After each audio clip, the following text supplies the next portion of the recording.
Hi there, everyone. Welcome back to another episode of Life in Motion. I'm your host, Grace Becker. I'm a licensed mental health therapist and an enthusiast of life.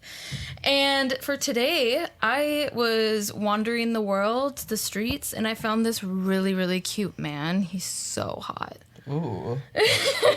And I appreciate that. kidnapped him and I forced him to be on the podcast. And his name is Jaden Rohrich. Please help.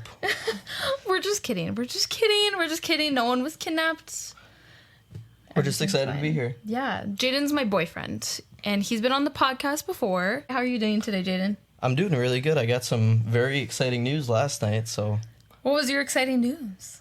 The offer that we just put in our house got accepted. It was a backup offer, so it was even less of likely to get picked. Yes. I'm so excited. We put an offer in on this house and it wasn't picked the first time. But then some stuff went down and basically they came calling back and they were like, we want you so bad. Mm-hmm. Other guys were asking for too many closing costs. Yeah, but good news for us, right? Because now we get the house. And if you're wondering why we're looking at you and not at each other, it's because if we look away from our microphones, you're not going to hear us very well. Like this difference versus if I look over at Jaden and I'm talking. Hi, Jaden. I've been really bad at that so far. I'll try to be better. So if you're wondering why we're not looking at each other, you're like, why are these two fucking robots not looking at each other? That's why. Because we want you to have a good audio experience, guys. Mm-hmm. Okay? That is why. Paid a lot for these microphones. We better use them well. Hell yeah. Y'all, podcast making these days, the money is not, there's none. Basically, I make no money off of this. Free content. So we try to provide the best content that we possibly can. How was my day today? My day, I have been doing so much running around today. We went and got coffee, which was really nice. Jaden got me coffee and he got me a breakfast sandwich, which was delicious. There was some lady, though, who was bitching out our barista.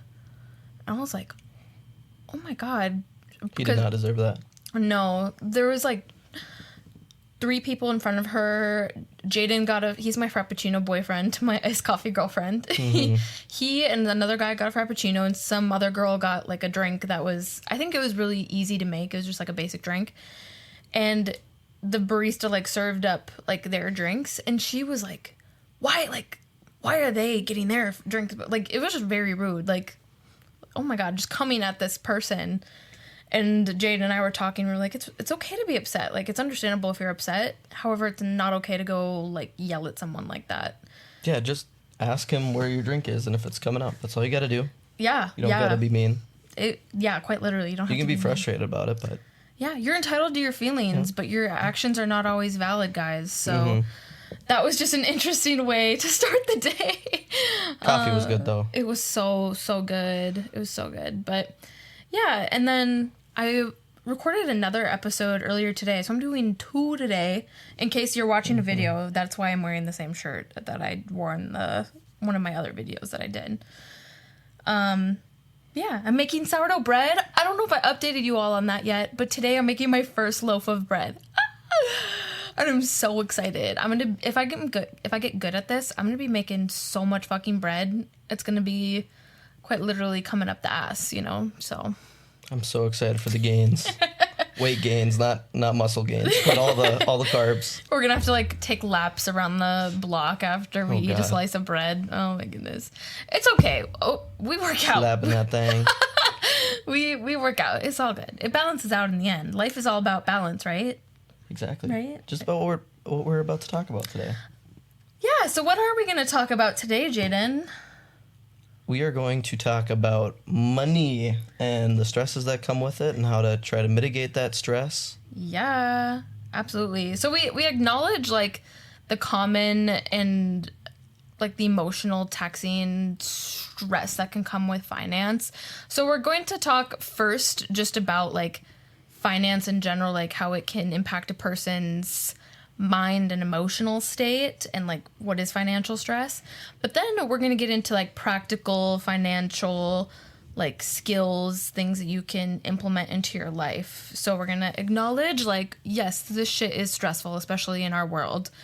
And here are some things that we can do that are in our control. So that's why I asked Jaden to be with me today, because I think I've talked about on other episodes how I have struggled with this exact issue, financial stress, so much to the point where I didn't even want to look at my bank account because I was stressed to know like what I was spending, what I was saving, like all these different things. So, and when I met Jaden, he was really helpful with like just figuring out how to budget, how to like snowball. We'll talk about these more, but like how to snowball my debt and different things like that. And so when I wanted to do this episode, I knew exactly who I wanted to do it with me. Oh, so no, you've been doing great. She's been a lot more intentional and actually creating a budget, trying to stick with it for the most part. Eating out's kind of the oh my god, thorn in our now you're putting me on blast currently. Right now. Food's good. I love so food. Funny. We love food. He's like, yeah, I'm a big back girlfriend. She just can't lay off them tweets. Big back. Yeah, so that's what we're going to be talking about today. So should we just get right into it, Jaden? Let's do it. What's up first? So up first, we're talking about like financial stress. Just like what is it, acknowledging it. So financial stress can mean a lot of things for different people, but basically it's when you're not sure about things like how you're going to pay your rent, how you're going to pay your bills. Maybe you have a lot of debt, student debt, credit card debt, medical debt, like, I don't know, whatever debt, whatever it is that you have. It's, living paycheck to paycheck with no cushion money. If you're in a constant state about like feeling worried or stressed if like an emergency were to happen that you couldn't afford it, like if all of a sudden you were to fall down and break your ankle and you're like, I don't know how to actually cover those bills, things like that. If you're like me or how I was, and I was so anxious just to like check my bank statements.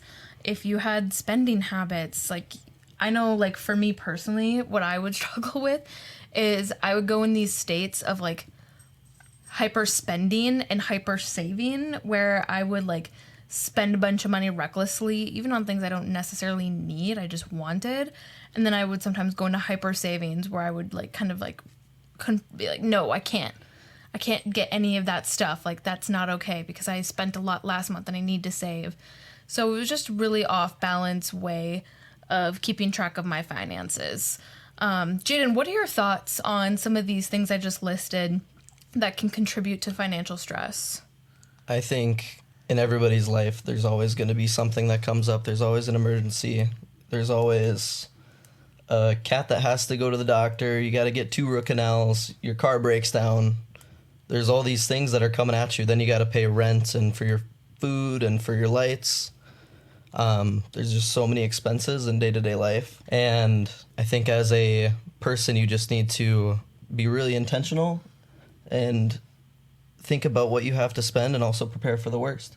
Yeah, absolutely. Yeah, it's one of those situations where you want to be as prepared as you can, but also you can't prepare for everything too. Like, because we want a balance, right? We don't want to hyper fixate and preparing for the worst, like doomsday things, but at the same time, we want to be responsible and be able to support ourselves in those moments where things kind of fall apart. So yeah, there's a way to be responsible and to also be building for a better future while also enjoying your life. Yeah, absolutely. Yeah. Do a lot with a little. Exactly. So now let's kind of talk about what it looks like emotionally and mentally, this financial stress. Anxiety or panic when thinking about money is a major one that like kind of plays into this mental and emotional way of thinking about money. Jaden, what are some maybe examples that you've heard? I know that you listen to some like different financial podcasts, money smart podcasts and YouTube videos. What are some like stories you've heard or just like general information you have when it comes to this anxiety and panic that people have around money? I think the biggest one is just not being able to pay your bills.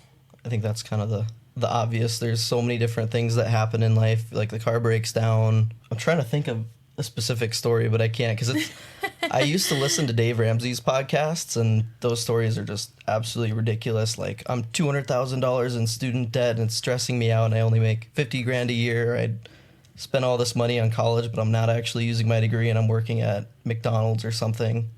Yeah. So yeah. or like I have some people who I know who are really bad with gambling, both in my personal life and professional life. And like they also feel not only this anxiety or panic when maybe, let's say, they don't make the money they spent or they lose a lot of money, but also there's a lot of shame, guilt, and fear of failure when it comes to finances for them. And I know I'm talking about like people who gamble right now, but I think that's something that people who don't even gamble feel, like the shame and guilt. What do you think, Jaden? Trying to compare yourself with others and trying to appear successful. Like, yeah, I go gambling. I won this $2,000 pot the other night, whereas you've spent $5,000 the past month and have lost considerable amount of your paycheck. Yeah, I like that. I mean, I don't like it, but I like the fact that you brought up like the comparison. I know that's something that I did a lot. When I was, especially in college, and just starting my life for the first time away from family and friends that I knew, it was hard not to compare myself. Like, oh, like their parents are helping them pay for college, or oh, their parents got them this, or oh, they're so lucky that they had this good paying job to get them through college, or whatever the case was. There was definitely a lot of comparison I would do, and I know there's also a lot of people, like when you get older, sometimes people compare how much debt you have compared to like your own situation, right? So there's a lot of different ways that you can compare yourself, and probably feeling that shame or guilt around your finances. Right. Personal finance is definitely personal. Everyone's on their own road. Everyone has opportunities. Everyone has different skills and talents. Mm-hmm. Yeah. It's really important to play with your strengths, and maybe just because you don't have a super rich family and you don't get paid through college, you can still manage what you do have really well and make a good living for yourself. Yeah. A big one with like the shame and guilt that I've recently been like hearing a lot about is with retirement, because there's so many people who I think don't really get that financial education early in life, and say they start their retirement when they're in their 30s, 40s, and there's maybe that shame around, oh, I started so late, like I'm not gonna have much in retirement. Or even later, like people who are in their 40s, 50s, 60s who don't start some aspect of their financial journey that would help them in retirement. A lot of that fear of failure going on in that situation. Yeah, if you're one of those people that hasn't started saving for retirement or haven't even thought about it and are feeling like a failure or like you're behind, I don't want to say suck it up, buttercup, but yeah. The past is the past. That's kind of where I wanted to go. You can't change that. There's no better time than now to start. Yeah. The younger you start, the better it'll be. Compound interest, that's a really good word if you haven't heard about that. Yeah, and we'll talk more about some of these things as well. But yeah, Jaden's absolutely right that, you can't, if you are in your 40s, 50s, whatever age you are, and you're feeling that shame or guilt around it, you cannot go back and get those years back. The best thing you can do is start right away, right? And if you are younger, right? If you are in your 20s, early 30s, and you're hearing this is your sign. Definitely go start what you can, because it's going to help you in the long run. So absolutely. Yeah. Jaden, what other would you say are aspects of this mental and emotional anxiety or stress that can come with finances? I think the one thing that everyone kind of strives for is financial peace and security, and just being able to live how you want, do what you want when you want, and not having to worry about, oh God, am I going to be able to pay my rent this month? Do I need to go spend less to afford groceries? Am I going to be able to afford my phone bill? Or is my electricity going to go out? Like, these are serious things that can happen because of this, and it can really stress a person out. Yeah, absolutely it can. And this can even spread into other areas that are not just that emotional, mental state. It can impact things like your physical state, right? You can have trouble sleeping. You can have that fatigue, lack of focus, headaches, tension, changes in appetite, because the body keeps a score. And if you are feeling that anxiety, panic, stress, irritability, burnout with your finances, your body is going to reflect how you feel internally. And these things are going to happen for you. So if you can relate to any of this, this is maybe your sign to, you know what, like, let's really tune in this episode, y'all. Let's tune in. So, Jaden, thinking about financial stress, what do you think are some common ways that is created? What causes financial stress? I think the biggest thing that is a big contributor is living beyond your means, spending money that you don't have. This could be in the form of taking out loans, credit cards, spending thousands of dollars on credit cards where you pay 25% interest, 30% interest on them, when you really don't have the ability to do that, or medical bills that can cause stress. Yeah, absolutely. Like living beyond your means, kind of like spending more than you're making, your income, and debt, kind of what I'm hearing you say, like the medical bills, loans, credit cards, whatever. Credit cards. That's a good one. Cars, too. If you buy a car that you can't afford, brand new. Yeah. Some people think it's an asset. I very much disagree. I think it's a way to get from point A to point B.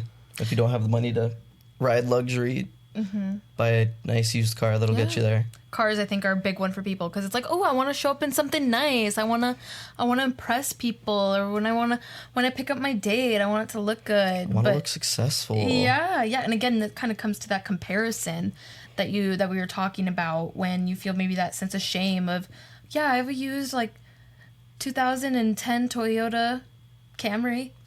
It's like, no, fuck that. You have a 2010 Toyota Camry and you're not in debt because of it. And you probably don't break down as much as the BMWs either. So. Yeah, I don't know. I wish I had that issue. No, I don't.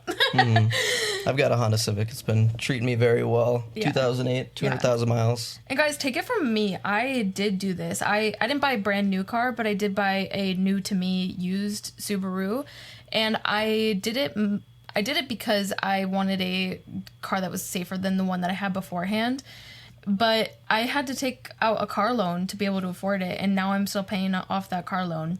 And now, like, hindsight 2020, I would have preferred if I didn't do that. But again, I can't go back and change it. The best thing I can do is now snowball it. And y'all, that's the only debt that I have left is my car loan. So that's what I'm paying off now. So, hell yeah.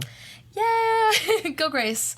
Jaden, have you ever heard the term living paycheck to paycheck, or that phrase? I absolutely have. So that's something that I think kind of comes up a lot when we're talking about this, what causes financial stress and this debt and cars and medical bills and like living beyond your means. Can you talk about how that can influence living paycheck to paycheck? Kind of like what is that? What is living paycheck to paycheck? Yeah, what is it? And because that, I think, in turn relates to what we were talking about before. Okay. Living paycheck to paycheck is saying, thank God it's Monday. Oh God, it's Friday. I don't get paid until Monday. Or if you're on a 2-week pay schedule, you've got to wait a whole week if you've already blown your whole paycheck. Living beyond your means and spending money that you don't have and not having the proper savings also can cause this, not having an emergency fund. So if you're living paycheck to paycheck, in the event of like an emergency, something happens, you don't have the cash to pay for it. Now you've got to take out more debt, and then you're that far behind. You're paying interest. You're not allowing your money to work for you, and you're just constantly falling further and further behind. Yeah, and it is difficult to break free from that, to get to the away from the paycheck to paycheck. But it does start with like doing a budget and, saving, snowballing debt and things like that we'll talk more about. But what about for those people who are doing everything that they can, right? Like they have their budget. If they have debt, they're working on that, they're saving, but they're still living paycheck to paycheck, maybe just because like that's what they have the means to do. And they have a big family that they have to provide for. What would you say about that in this aspect of living paycheck to paycheck? If you are living paycheck to paycheck and it's you've got a lot of expenses, obviously, because you're in whatever situation you're in, there's a huge emotional side to finances. That's the biggest thing. But there's also a factual side to finances. The numbers don't lie. There's two sides of the equation. There's either you got to earn more or you got to spend less. Mm-hmm. And if you can figure out a way to do that, then you can kind of start building up an emergency fund, and then eventually get out of the state of, oh God, it's Friday, thank God it's Monday and I just got paid. That mindset. That's a Dave Ramsey thing too, if you've heard that one. Yeah, definitely go check out Dave Ramsey's podcast too if you're interested in hearing some stories. Maybe you'll relate to some stories and get some help from him. So that'd be good. That's where I started for sure. Yeah. A lot of fun, interesting stories, and it's something that really doesn't get talked about in friends and family and coworkers, but you hear the wildest things because personal finance is just not talked about in communities a lot just because it's so private. Yeah. Okay, so I know another really big aspect, especially around like COVID. This happened a lot where people were losing their jobs, losing their consistent, stable income. And I think there was a huge like boom in financial stress. Jaden, what do you have to say about that? I think that if you were one of the people that had hardship during COVID, that's totally understandable. That's why the government kind of stepped in with all their stimulus and tried to provide help to different businesses and everything. It may not have gone as planned, but it happened. Mm-hmm. During COVID, if you were to lose your job, you can lose your job really at any time. That's where having savings and emergency fund comes in, so that when that type of stuff does happen, you have a fallback plan and you're not stuck high and dry with all these bills with no income. Right. That can be devastating. Right, yeah. And just like acknowledging, like, yes, like that is a hard time.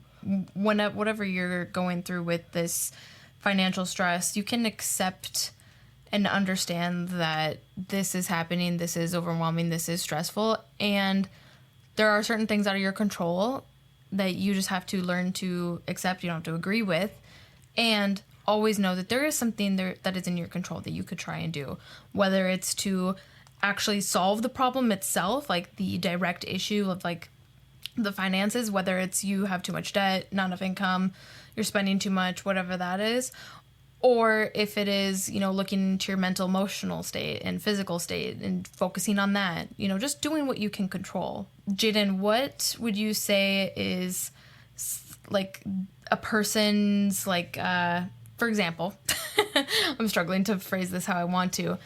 I did not grow up with a lot of financial literacy. I did not have someone to really guide me.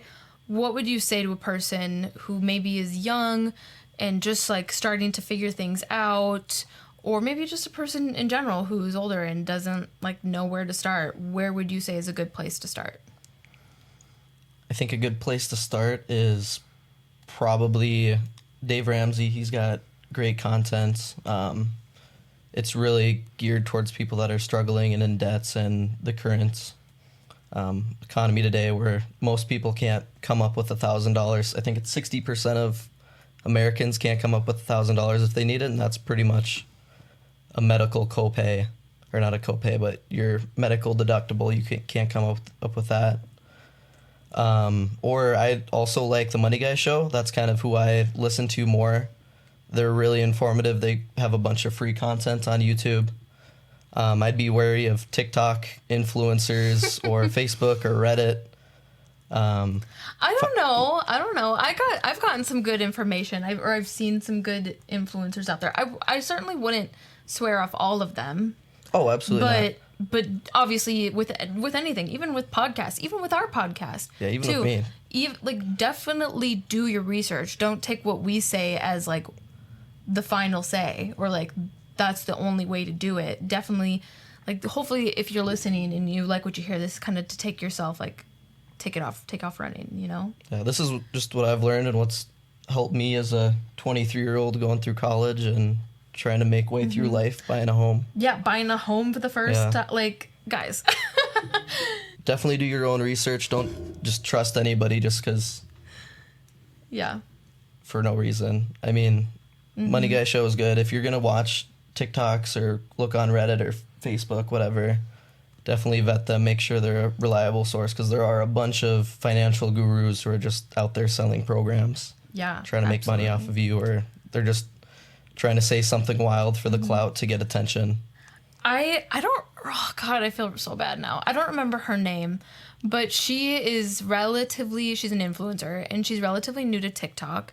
Her family and her, they're all in finance, and they do very well for themselves.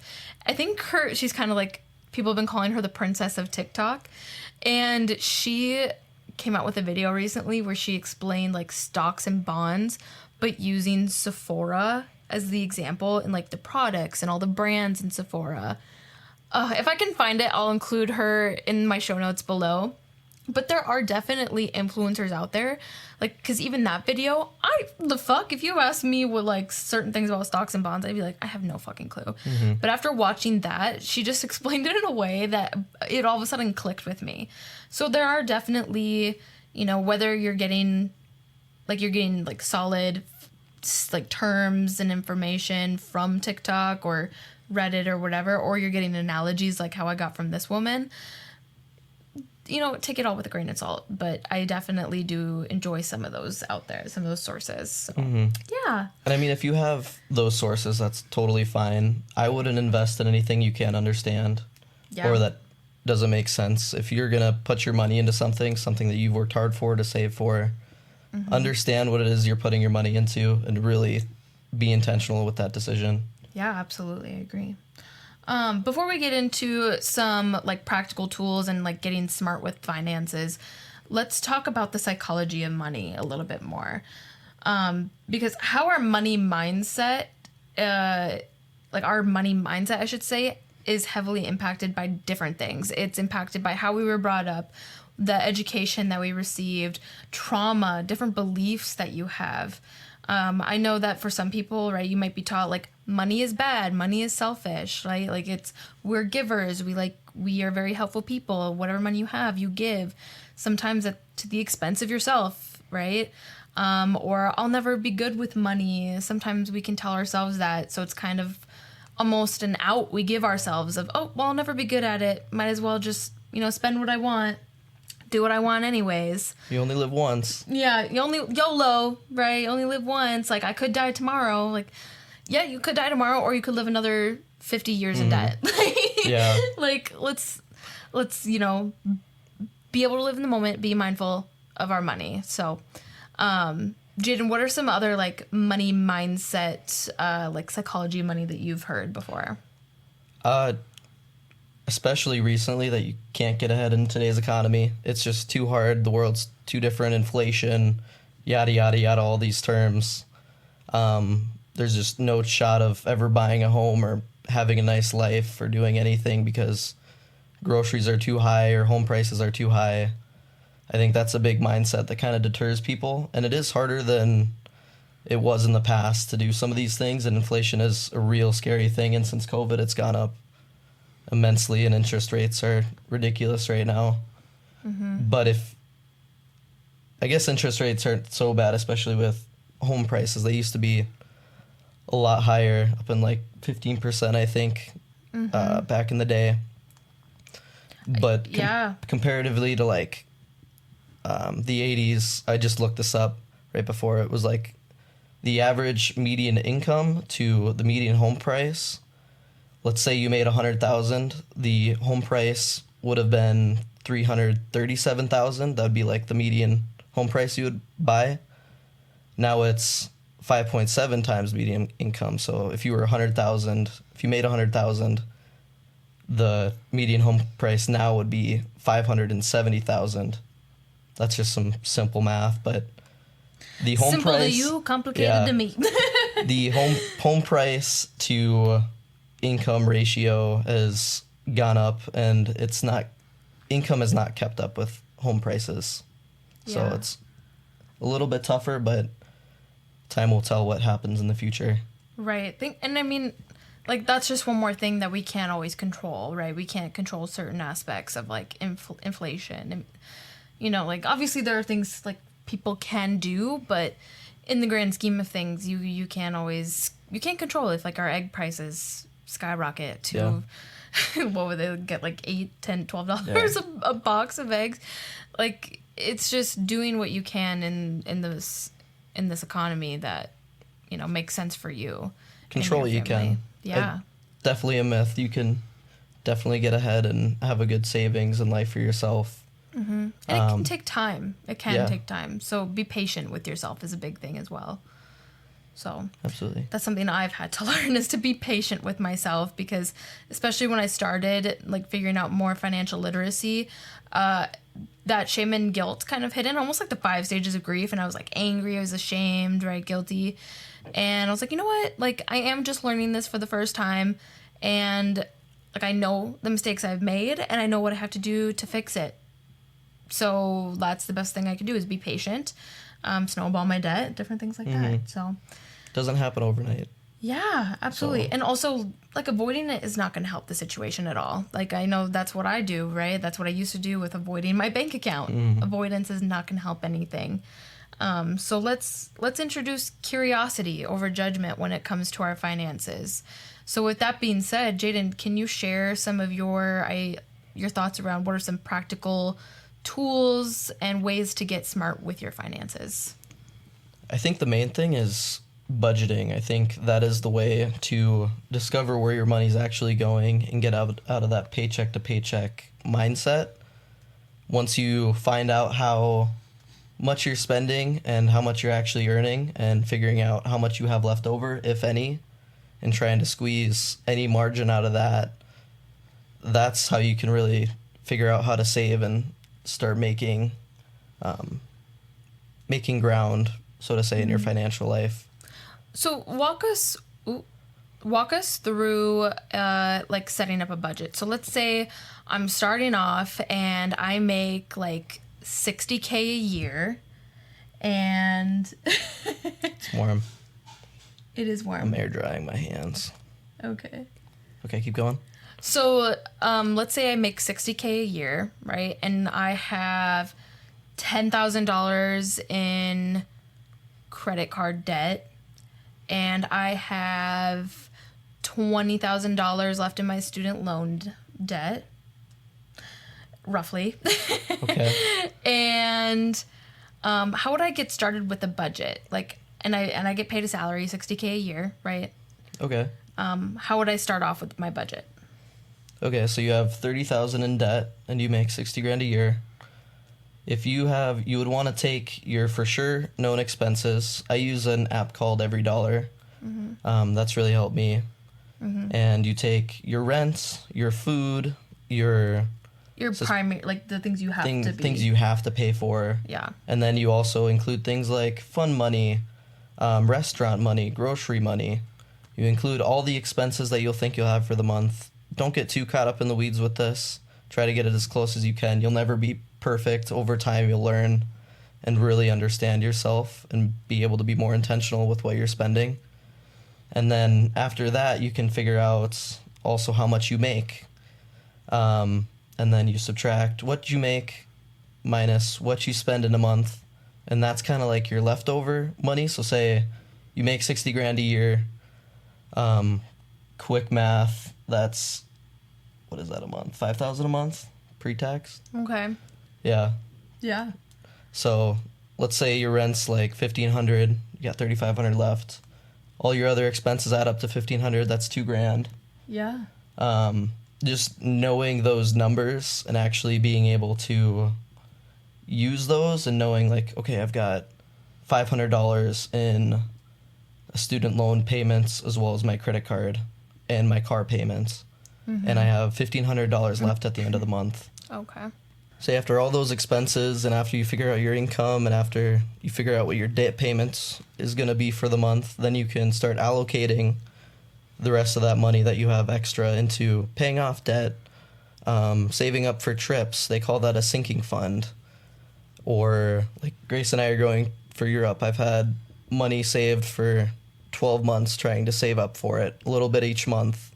Or purchasing a home, having a down payment. I've been saving for that for like 4 years into an investment account. I've put a certain amount of money into it, and I've kind of done the math where I know how much I need to invest every month to be able to achieve my goals. And if you're that person making $60,000 a year, you can definitely be intentional with your money and figure out how to achieve some of those, as well as also paying off your debt, because that'll be huge in decreasing your risk, not having, $1,000 a month in payments is huge. What could you do with that $1,000? If you invest that, that's quite a bit of money over the long run. Right. Just not having that extra payment. Mm-hmm. So basically, when you're creating a budget, you start with, okay, how much are you making? Take that, right, your income, and then figure out what are your expenses. That includes things like your debt, like maybe a monthly, like what's your like bare minimum monthly that you have to make. But more than that, you want to figure out what other expenses that like non-negotiables, like your rent. You might need gas, your bills, your phone bill, your electricity bill, all those things. Put those into that. And then afterwards, you can calculate, okay, so this is all the debt and the rent and all that stuff is mandatory. Like, I have to pay that. At the bare minimum, I have to pay that. I can sacrifice not going to the restaurant for a month, but I cannot sacrifice rent. Otherwise, I'm not going to have somewhere to live. And then you can take whatever's left, put that into things that you were talking about, like restaurant money, for fun money, clothes, different things like that. And then at the end, maybe if you have excess, you can either snowball that into your debt and pay off more than the monthly payment, or you can save it up for things like how you and I are saving up for Europe. Exactly. And right away, you want to be super intentional with it. You want to have this budget. I use every dollar. I love it. It's perfect. It's free. While you're doing that right away, you need to track every little thing, every purchase, know what you're spending. Those first few months of actually kind of seeing what you're spending money on and understanding your spending habits, it'll really be a shock to you how much money you'll find you're wasting on whatever, because that's a really good way to diagnose where you're struggling with. Like, if you're spending $1,000 a month on eating out, you're eating your retirement away. Like, yeah, absolutely. Straight up. Yeah.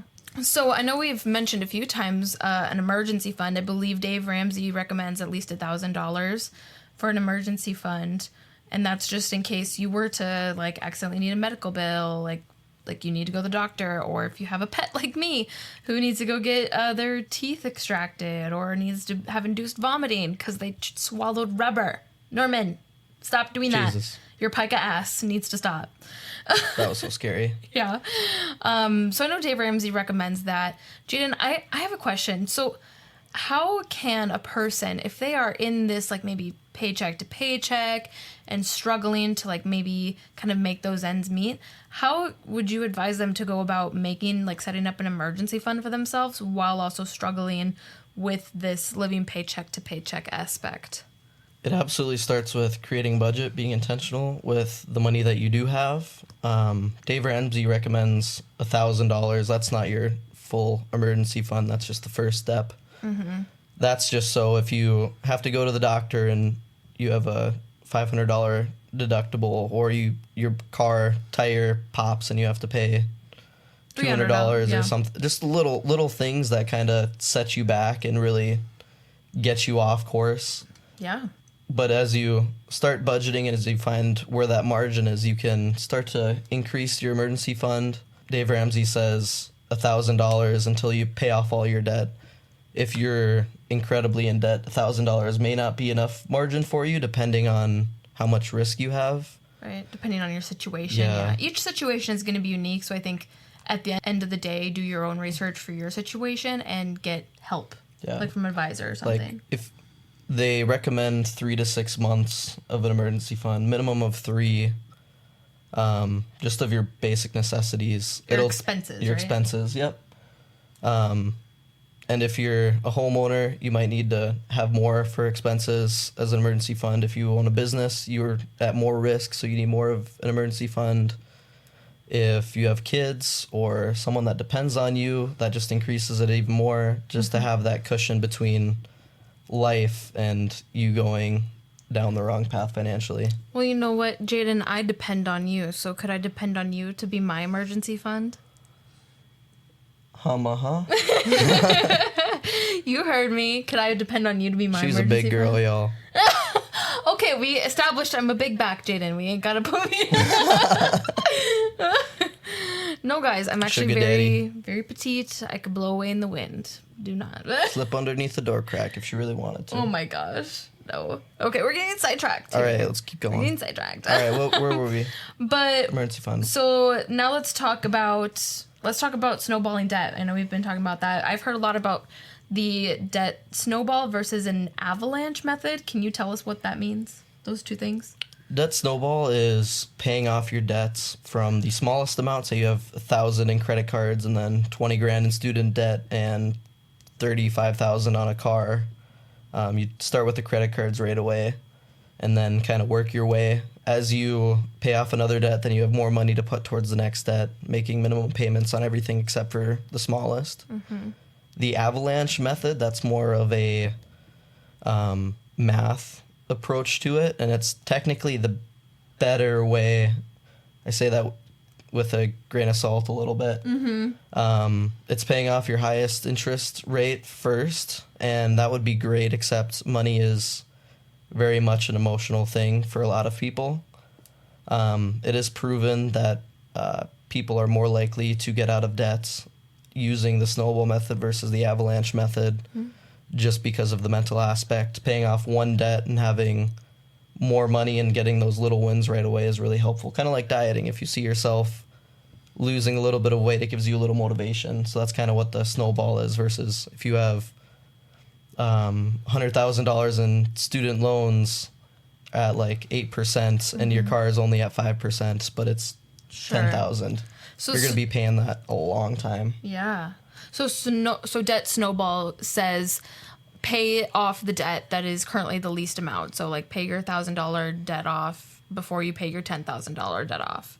Right. But get then those little wins. Yeah, and then avalanche goes to say pay off the thing with the highest interest, because in the long run that'll save you money because you're not paying that high interest.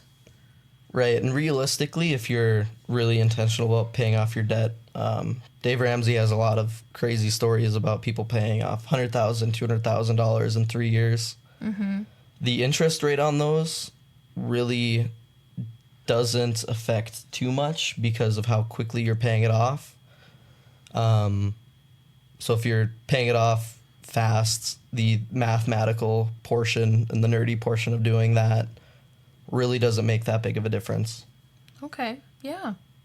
I know one other thing too that I think about when it comes like to getting smart with finances is being able to track your expenses without obsession too. Because I know some people who are so, I'll say frugal maybe, where like they go beyond tracking their expenses to the point where they are so controlling and obsessive about their money and they're just not able to live their life. Jaden, what would you say to some of those types of people? If you are really intentional right away about tracking all those things, I think that's a good thing. I think it's really important to be maybe not frugal, but I keep using the word intentional. I love that word. That's just like know where your money's going and count every dollar because it's all important.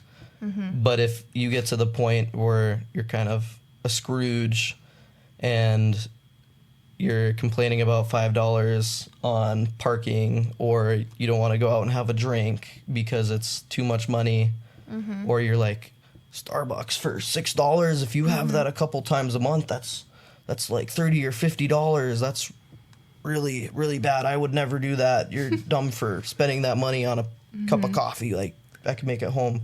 Yeah. If you're like that, I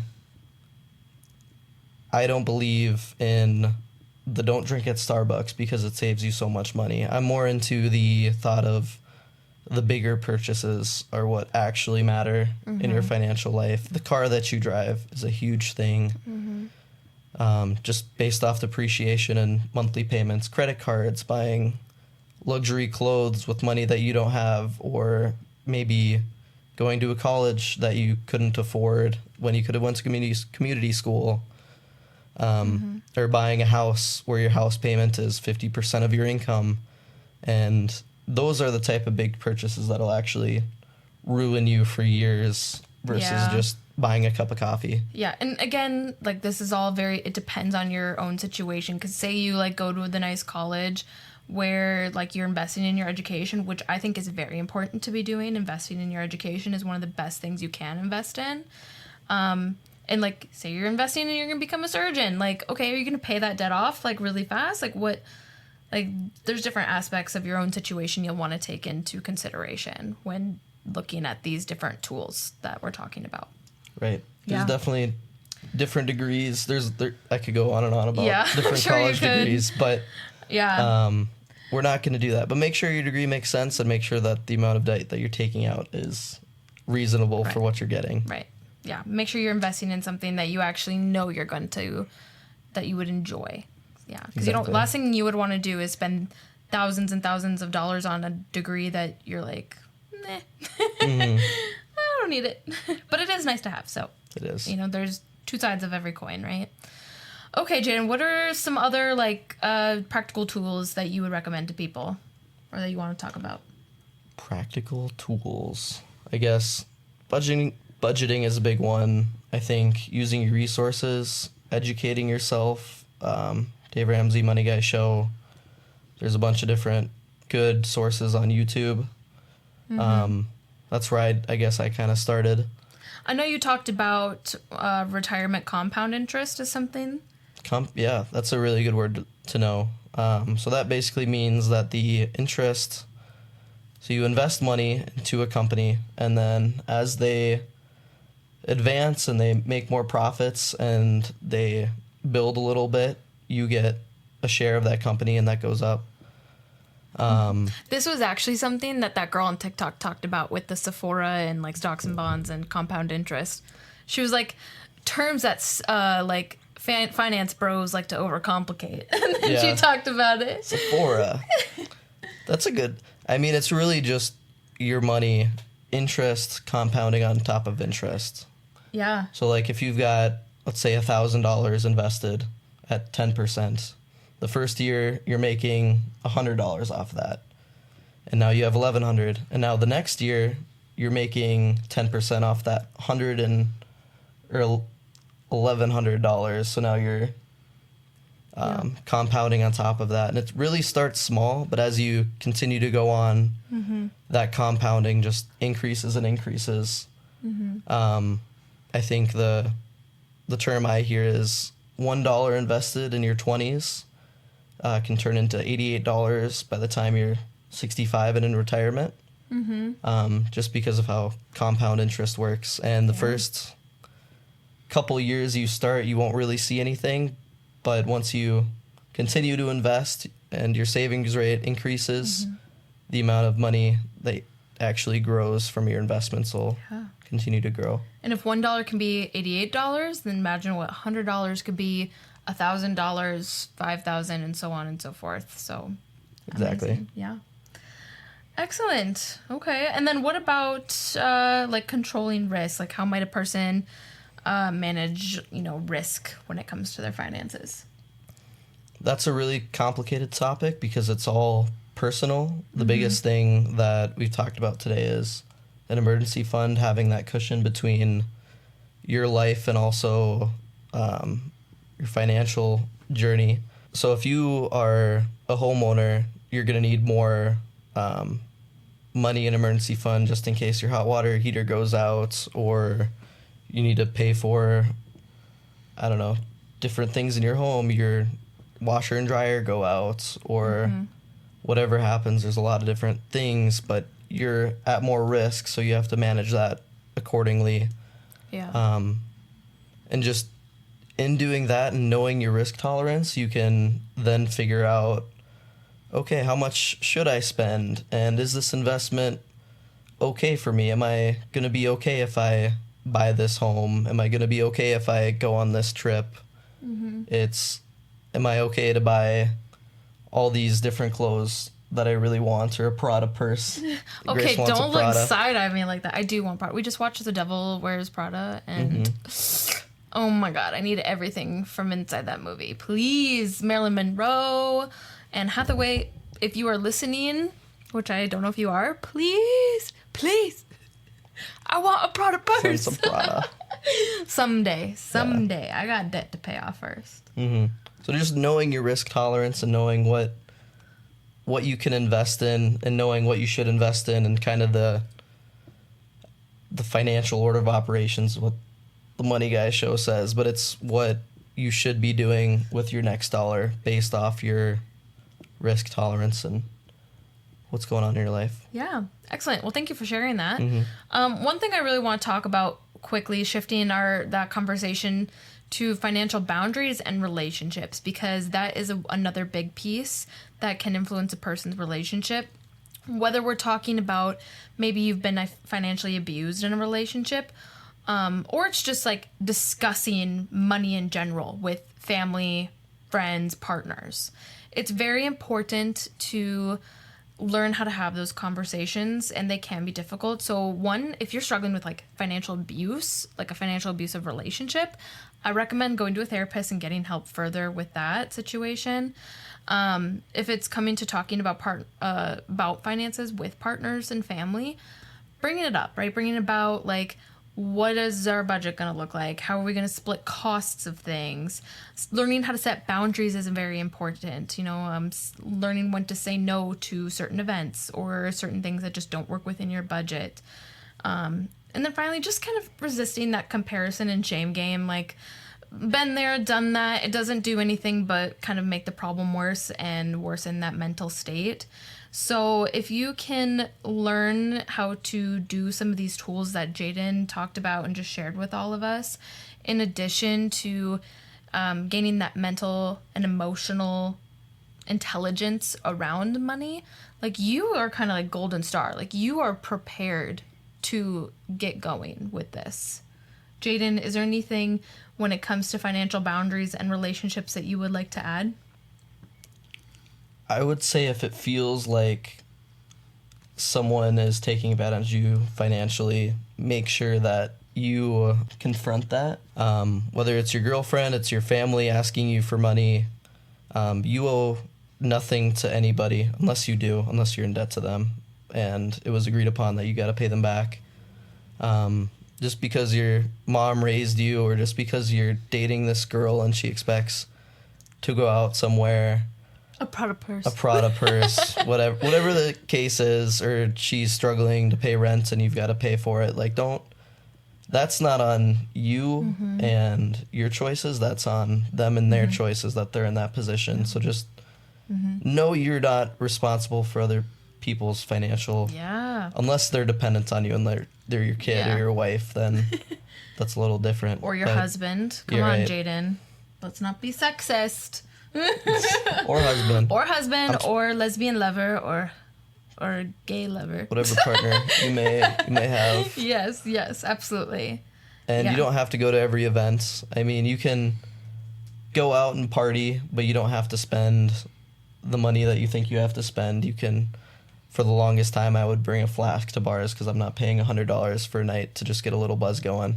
Yeah, absolutely. Yeah. But yeah, and I like how you were talking about unless like it's someone who's dependent on you, you have no reason to feel the pressure to please that person just because they want it. Like, no, it's not your problem.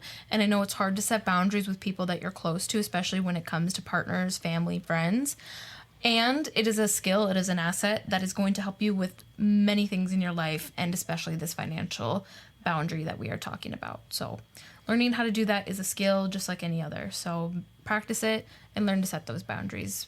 Right. And I would say if someone is asking you for a loan, especially if they're like friends and family, take that heavily, because once they owe you money, it just is the dynamics a little bit different. Yeah. Now they owe you, and every time you see them, it's like, hey, are you going to pay me? And if they don't pay you, like, you're resenting them. And you're supposed to have a relationship with them, whether it's your friend, your mom, or your dad. But now it's like, man, you went to go on this trip, but you didn't pay me back? What the hell? And it can strain a relationship. So I would say be careful with the people that you involve your financial life with and give loans to. Yeah, absolutely. And find a partner, like someone who is going to work with you on issues as well, not work against you, right? Like if you really want to create a budget and learn how to be smart with your finances, and they're like, no, I want to continue to live freely and do whatever.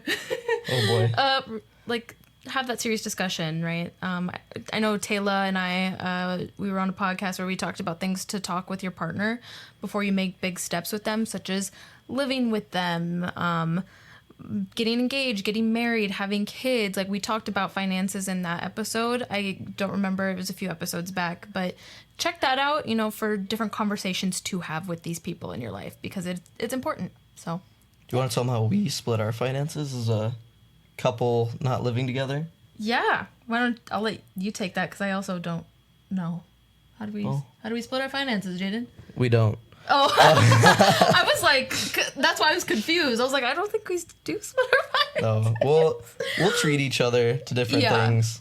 We'll take each other out. We'll go Dutch sometimes and pay for our own things, or we'll take turns on big meals and date nights. And that's because we're not married. Right. But we're going to be living together soon, so we'll split things like grocery bill or our electricity bill, but I'm not out here expecting him to take over part of my student loans. Well, I already paid those off, or like my car debt, and he's not expecting me to help him pay the mortgage on the home that he bought. So until we're married, that's a different story. But that's just us, you know, like, that's why. And when Taylor and I were talking in our episode, you have to figure out what works for you in your life, and those conversations are important. The boundary that we have in our relationship, and I think it's been working well so far.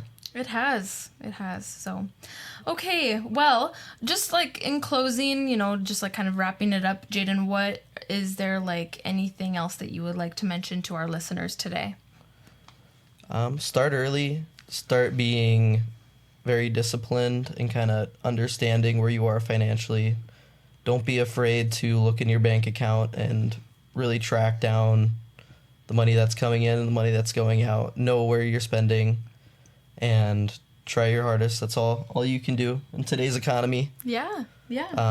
Don't get caught up in the weeds about all these different things that you can do. There's no get rich quick scheme. I mean, it happens sometimes. But for most people, that's just not reality. Yeah, it's not realistic. Yeah, I agree with that. And I think one thing I would also say that I would like to add before we end today is to celebrate your wins. You guys, like, life can be so draining and hard and difficult that it is so important to learn how to celebrate your wins. And you don't have to go all crazy. I'm not saying you have to go buy a nice expensive car as soon as you just finish paying off some debt. I'm saying just find ways to acknowledge and make space for those wins. Like, after I was done paying off my student loans, I think I went and I like took myself out for a dinner, and I like celebrated, and I told my friends and family, and I was like, yeah, this is amazing, right? So it's important to acknowledge those wins, because it does feel good, you know, and when you're making those right steps, it's also rewarding, and you're acknowledging like, hell yeah, I'm killing this shit, you know. Life likes to throw those curveballs, but we duck, we curve, sometimes we get hit, we dust it off. Dust it off. There's light at the end of the tunnel. Yeah. Just keep pushing. Yeah, absolutely. Well, Jaden, thank you so much for being on today. It was really nice to have your expertise and your knowledge. Oh boy. What? I really enjoy talking about finances. It's been a passion of mine for a while. I've started young, which I'm grateful for. Yeah. So I really enjoyed doing this episode with you. I just wanted to say thank you, Jaden, for being on today. I really appreciate you sharing your experience and things that you've learned along your way. And yeah, just I personally find you to be very knowledgeable on this stuff, and full of helpful information and tips and tricks for people. So thank you so much for being on today. Oh, it was a pleasure. I had a fun time. Good. Hope you guys learned something. Yeah, hopefully. Something. If not, whatevs. Yeah. If not, okay. Well, thank you so much for listening. If you liked what you heard today, please leave 5 stars, leave a review, share with people that you know. Shout out to my editor, Ben. Thank you for your help in editing my podcasts. I'm going to leave all my social media and my email in the show notes below, as well as if I can find that TikTok creator that I was referencing down below. But yeah, I upload every Thursday, so make sure to stay tuned in to hear all about Life in Motion. But until next week, embrace the chaos and find the beauty. Bye.